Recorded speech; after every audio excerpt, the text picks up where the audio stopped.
vais pas recommander les mêmes SCPI selon le profil de risque de mon client.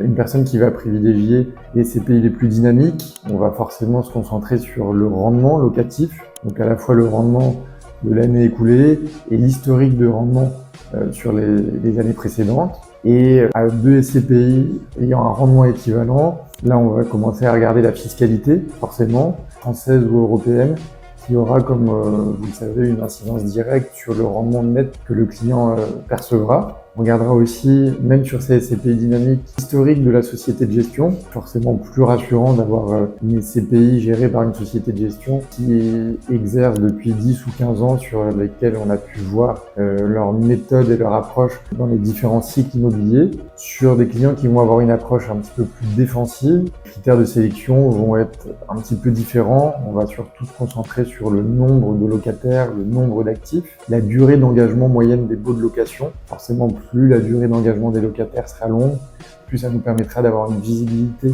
sur les rendements à venir de la SCPI. Un des points communs, ça va être le taux d'occupation, bien sûr, de la SCPI.